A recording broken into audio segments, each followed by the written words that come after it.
La hora de Maquiavelo.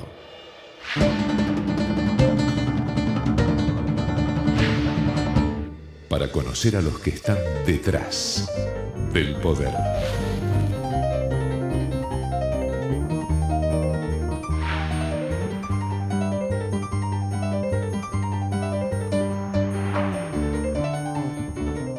Hola, ¿qué tal? Buenas noches, bienvenido a esta nueva Hora de Maquiavelo. Bueno, usted ya sabe, ¿no? En este espacio desde hace ya más de 11 años estamos tratando de mostrarle cómo trabajan, ¿no? Lo que nosotros llamamos los maquiavelitos, ¿no? Que no son otra cosa que asesores, consultores de políticos, de empresas. Y le pido que se quede a esta Hora de Maquiavelo porque vamos a tocar dos temas que se está preguntando todo el mundo, ¿no?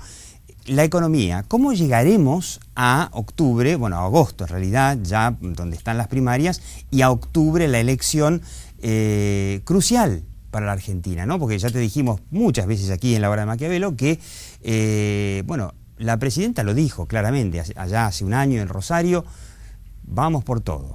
Vamos por todo significa, bueno, vamos por todo el poder, no ceder nunca más el sillón de Rivadavia y lograr una reforma constitucional para poder quedarse, obviamente, o para poder conseguir la posibilidad de ser reelecta.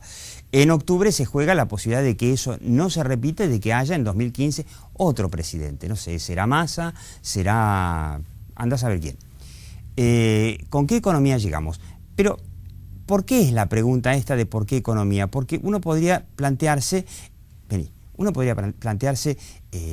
no es solamente la economía, o es como dijo aquel asesor de Clinton, es la economía estúpido. Hay otras cosas también. Está, bueno, la estabilidad jurídica, la libertad de expresión, los derechos individuales. Y hay algunos que dicen, eso es muy lindo para la clase media. Pero para la gran mayoría, lo que importa es la economía. Quiero recordar dos gráficos de una encuesta de la que habló todo el mundo, la encuesta de la Universidad de Belgrano que trajo aquí a la Hora de Maquiavelo. Usted la vio acá primero en la Hora de Maquiavelo. Orlando D'Adamo, de la Universidad de Belgrano, una encuesta hecha en Capital sobre el tema corrupción. Dos preguntitas que quería repasar. Si tuviera la oportunidad una única vez en la vida de cometer un acto de corrupción que creyera que no perjudica a ninguna persona en particular, pero para usted significa una gran diferencia económica, ¿lo cometería? Bueno, el no 50% y el sí 37%. Quiere decir que aún en Capital hay un 37% que dice que no, pero encima hay un 13% que no sabe, no contesta. Bueno, no quiero opinar sobre ese 13%, pero digamos, no más de la mitad de la gente dice que no. Y ahora viene la pregunta clave. Imagine que un político mejora la economía o soluciona problemas del país que a usted le preocupa mucho, pero que al mismo tiempo ese político es corrupto. ¿Eso le parece aceptable o inaceptable? Esto es Capital, ¿no? Vení. Capital, el distrito supuestamente más, entre comillas, iluminado de la Argentina. ¿Le parece aceptable 55%? ¿Le parece inaceptable 40%? Y nuevamente un 5% que no sabe, no contesta. Quiere decir que yo diría que aún en Capital tenemos un 60% de roba, pero hacen. ¿A qué va toda esta introducción? A que una de las claves del futuro de la Argentina va a ser cómo esté la economía en octubre cuando tengamos que votar. Así que, bueno, quédate en esta Hora de Maquiavelo. La Hora de Maquiavelo.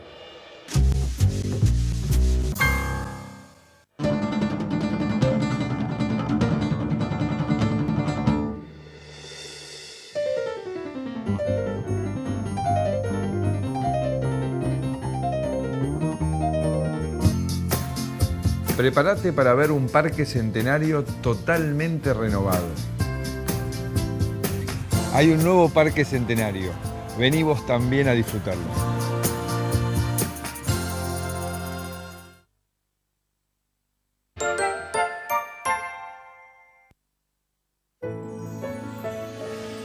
El mundo necesita compartir más momentos mágicos. Vivilos con Arcor. Créditos Pymes. ¿Sabías que el crédito que tu pyme necesita está en el Banco Ciudad? 0822 20400. Ya conoces tu ciudad, ahora conoce tu banco. Banco Ciudad, te quiere ver crecer.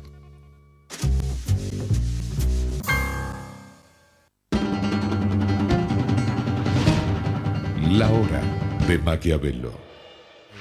Bueno, lo está viendo Eduardo Amadeo. El hombre es, por un lado es economista, pero es diputado peronista, que podemos decir que está cerca del masismo, y que va a renovar, tiene que renovar su banca ahora en octubre, como tantos otros, por supuesto. Me llamó la atención, y es uno de los motivos por los cuales lo invito, que fue uno de los que invitó casi a los gritos a sus colegas opositores a unirse. ¿Y por qué no pasó? Hay de todo. Hay cuestiones psicológicas, hay cuestiones de poca perspectiva política, no darse cuenta que hoy la foto más premiada es la foto de la unidad.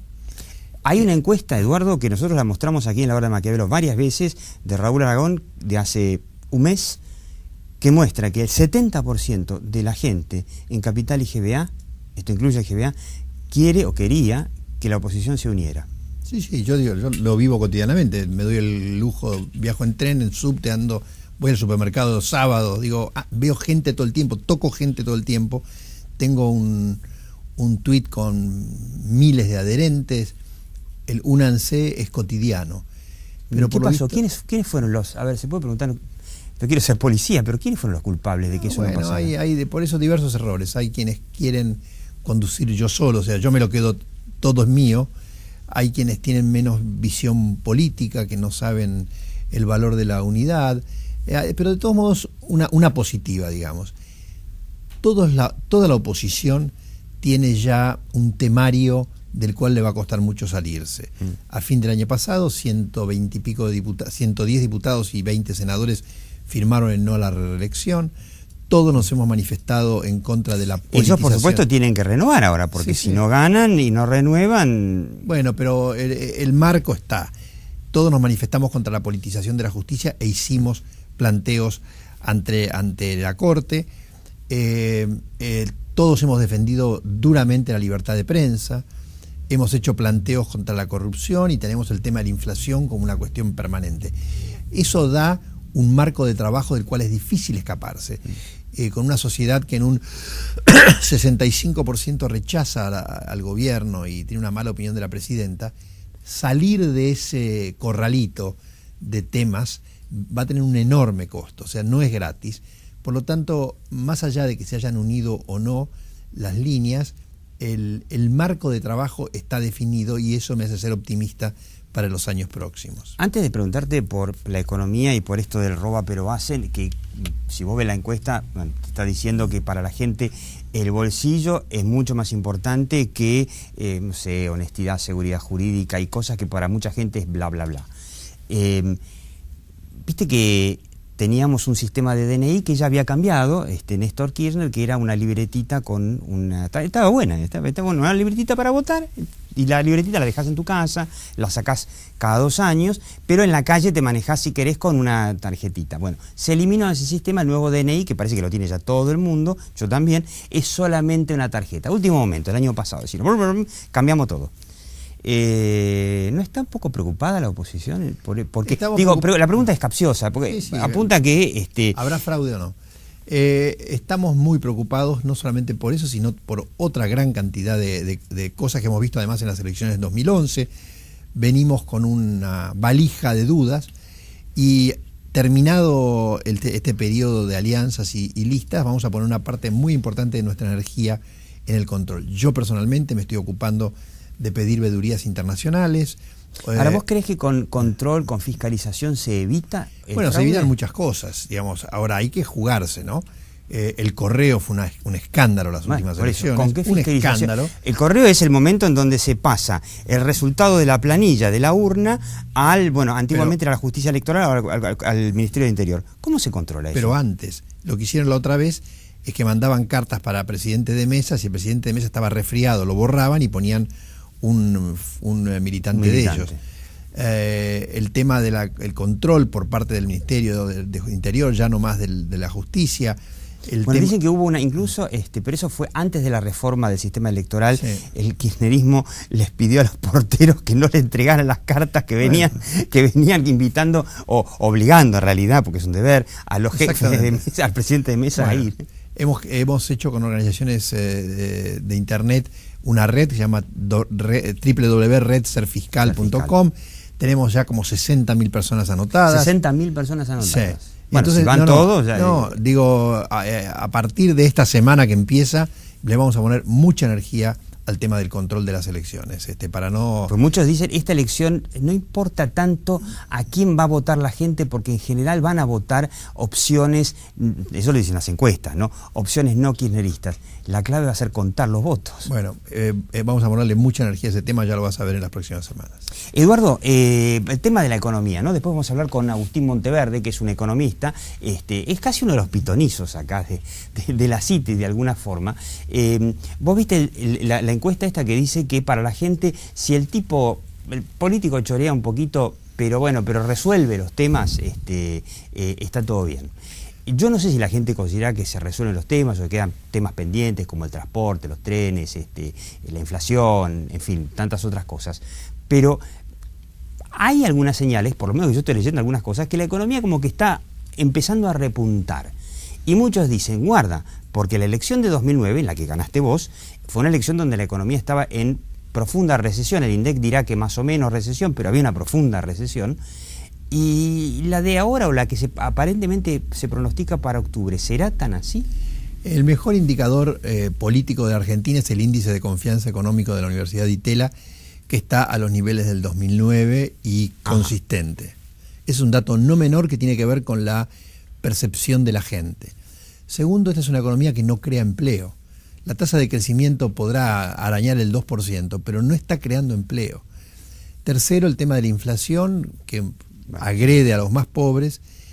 Y cuarto, yo no sé ya qué balas le quedan a la presidenta para intentar mover la economía, ¿no? Pues muchos dicen que con el CEDIN y con y el Bader, sí, pero con la salida de 1.000 millones de dólares, perdiendo 1.000 millones de dólares de reservas por mes, las balas disminuyen sensiblemente. ¿Aún con el blanqueo?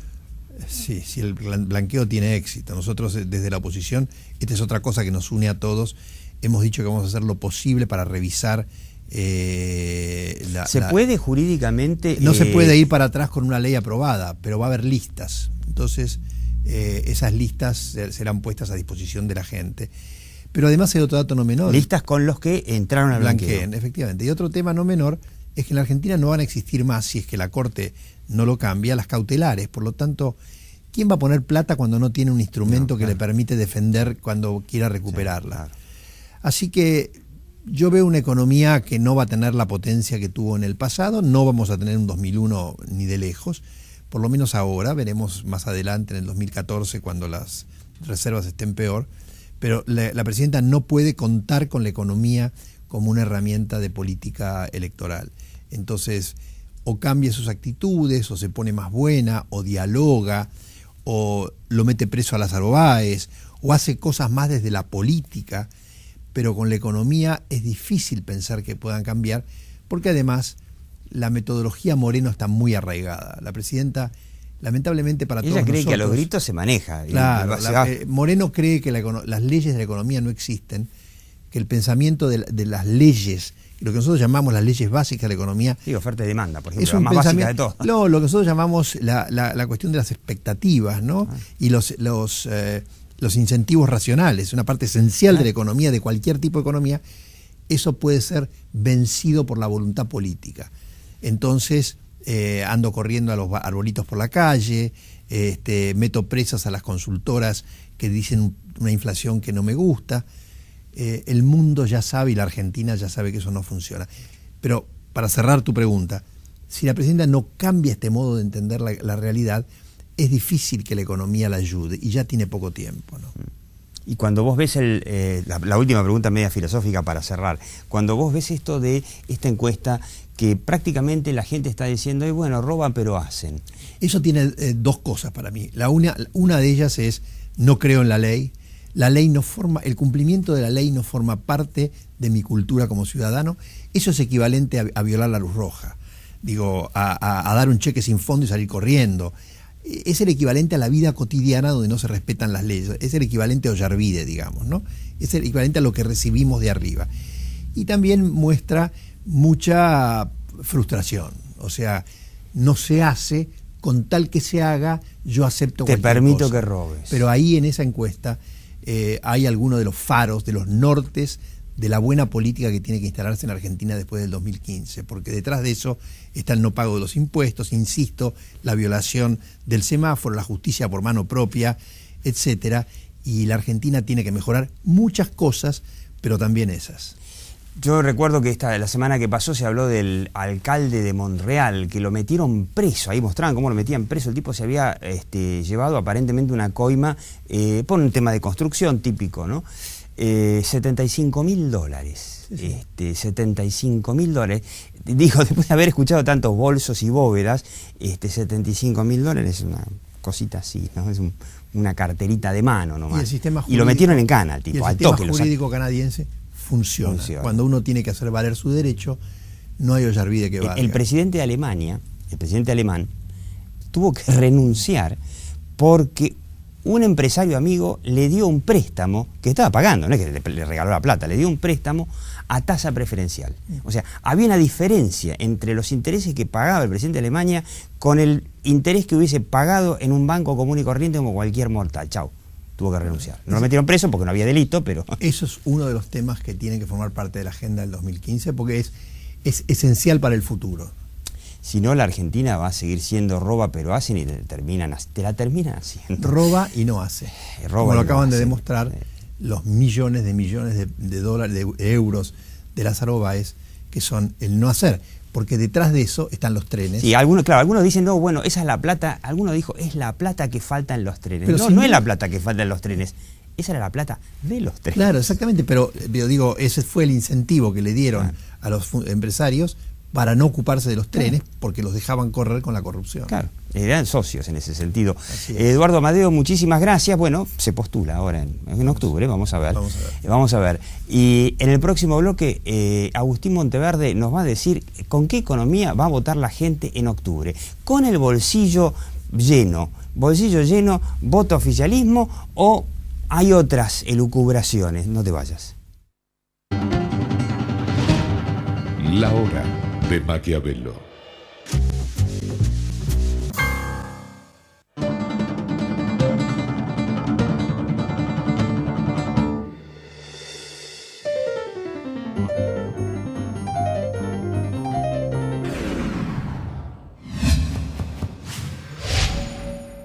Mientras más querés ganar, más estás perdiendo. Si el juego te está ganando o sabés de alguien que necesita ayuda, comunicate al 0800-666-6006, Instituto de Juegos de Apuestas de la Ciudad de Buenos Aires. Todo me recuerda a ti. Tu sombra sigue aquí. Cada paso que doy, cada historia de amor, todo me recuerda a ti.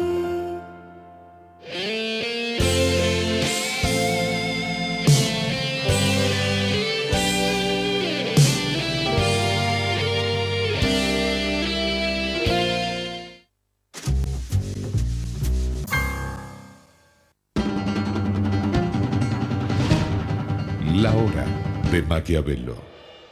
Bueno, lo está viendo Agustín Monteverde, el hombre es economista y, bueno, uno de los temas por los cuales saltó a la palestra últimamente es porque a principios de año había pronosticado el dólar blue a 10 pesos y fue bastante polémico, pero después finalmente el dólar blue llegó a los 10 pesos, pero ahora el gobierno está aparentemente con esta expectativa de los sedines y además haciendo no sé qué pases de magia en el mercado del blue, prohibido por supuesto, ¿no?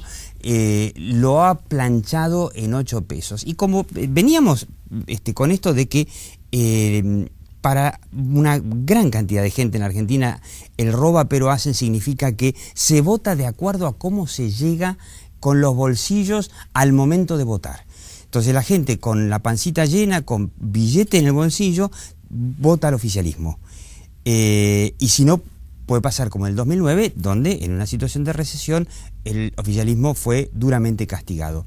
¿Cómo vamos a votar en octubre? Y en agosto, ¿no? Porque también están las primarias que son importantísimas. Mira, digo, en abril del 2011 yo me atreví a pronosticar, en un momento en que se seguía hablando de inflación y de todos los problemas que todos conocen, de que el gran problema de la Argentina pasaba a ser el frente cambiario. Claro. ¿Por qué? Porque la caja de dólares había dejado de producir los dólares que se iban.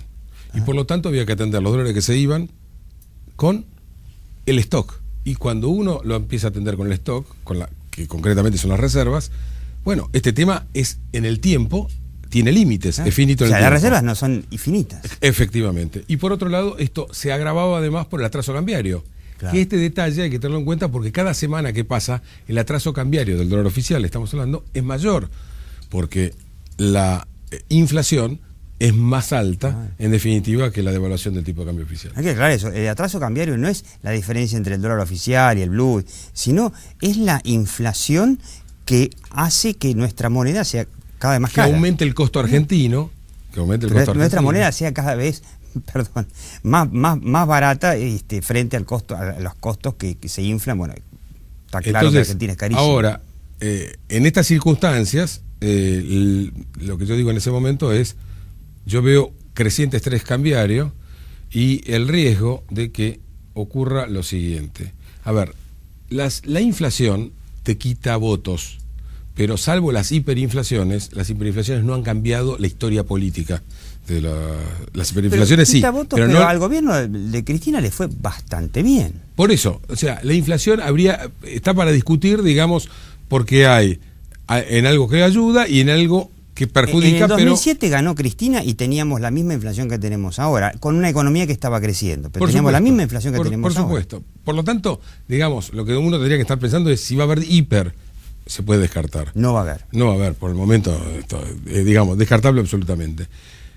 Las recesiones, sí, por supuesto que generan ruido político, pero salvo que haya una depresión económica formidable como la que asistimos nosotros en el 2001, realmente no te cambian tampoco la historia política. Ahora, las crisis cambiarias, cuando se agravan y se, adquiere un nivel de complejidad en cual se suma una crisis bancaria, ojo, esas en distintos momentos de la historia argentina han generado cambios políticos importantes. Este es el riesgo que yo marcaba en ese momento. Eso podría llegar a pasar. De hecho, estuvimos caminando por esa cornisa y el gobierno salió con un equipo de bomberos a atender de alguna manera este problema. Ahora, también yo señalaba en ese momento que este problema lo iba a acompañar al kirchnerismo hasta el último día de gobierno, porque para esto no tiene soluciones, porque el frente cambiario es como que otras infecciones que hay en el organismo tienden a manifestarse por esa vía. Es como un SIDA, prácticamente. Claro, y sobre el cual no tiene soluciones, porque como bien dijo la Presidente, y se lamentó un año y pico atrás, que dijo que lamentablemente no tenía la máquina de hacer los dólares. Claro. Bueno, pero dicen que Moreno se la inventó con el CEDIN. Exactamente. Ahora, ¿el CEDIN va a reemplazar el dólar? Bueno, ahí está el punto. Este lavadero legal llamado blanqueo, en lo que consiste básicamente es en crear un instrumento que es un pseudopeso pseudoconvertible. A lo que se apunta es a generar a una moneda que prácticamente, en teoría, sería convertible.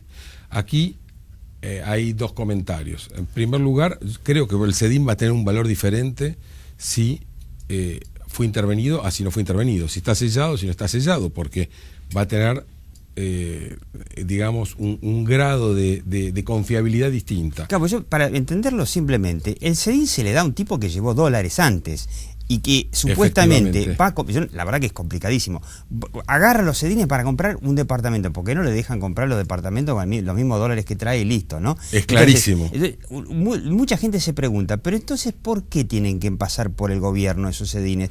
¿Es que van a emitir otros CEDINes que no van a estar respaldados por el pibe que puso dólares? En primer lugar, porque le sirve para mostrar dólares que entran al Banco Central, de alguna forma, digamos, ¿no? Eso en primer lugar. Pero en segundo lugar, te dejo una inquietud. Vos vas y redimís tu CEDIN en el Banco Central, el Banco Central te entrega los dólares se queda con el CEDIN, lo que correspondería es que los incinerara en ese momento. Claro. Ahora, ¿se van a incinerar o van a salir de vuelta al mercado? Y si se inventaron los sedines, se supone que no, porque si no, ¿para qué los inventás? Si no, es muy raro eso. Yo traigo dólares, los blanqueo para comprar un departamento o para comprar un campo.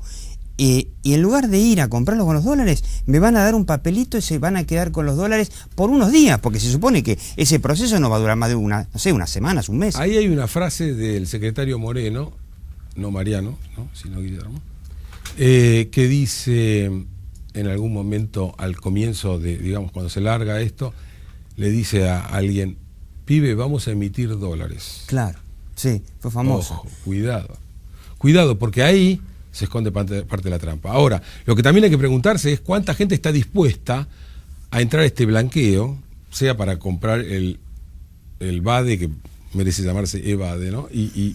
O el CEDIN. Es muy bueno eso, EBADE. Porque, a ver, el hombre que entra a este blanqueo sabe que va a quedar bajo la lupa de la AFIP, de la UIF, etcétera, de un gobierno que sabemos que en pautas, digamos, de apriete, más o menos es por todo conocido. Ahora, pensemos en un cambio de administración. La gente que ingrese a este blanqueo va a quedar inscripta en una suerte de padrón de corruptos. Claro. Porque todos saben que solamente los testaferros de todos los personajes que andan dando vueltas pueden estar entrando en estas condiciones a algo que toda la sociedad está observando. Seguro. Bueno, alguno dice, bueno, pero es la que estaba en la bóveda, hay que blanquearla de alguna forma. Lo que pasa es que este ha sido el salvavidas para llegar a octubre, y bueno, habrá que ver en qué medida los ayuda a llegar a... Ahora, lo que sí, posterior a octubre, lo que sí yo veo es que estamos comprando una crisis de actividad importante. Lo que pasa es que no va a afectar políticamente. Agustín, yo te explico cómo funciona la hora de Maquiavelo. Nosotros terminamos ahora aquí en Metro y seguimos online en la página, en el canal de YouTube de la hora de Maquiavelo. Y te voy a hacer, vamos a hacernos la siguiente pregunta. Si las expectativas son tan complicadas que mucha gente va a pensar, como piensan muchos que yo conozco, que del CEDIN va a ser la multiplicación no de los panes, sino la multiplicación de los dólares, no va a pensar quizá antes del 28 de octubre, antes de la elección, que esto no se sostiene y entonces va a salir corriendo al dólar antes, o tranquilamente va a esperar y va a pasar como en el 2011, donde la gente feliz cambió el auto, cambió el plasma y votó a Cristina. Le digo, como siempre, ¿no? Usted sabe, en la hora de Maquiavelo lo que nos importa es la percepción, aunque la realidad esté ahí. Y le digo, siga esta entrevista que vamos a hacer con Agustín Monteverde en el canal de YouTube de la hora de Maquiavelo, y yo le digo hasta la próxima hora de Maquiavelo y por radio el miércoles a las 20 por FM Radio Cultura.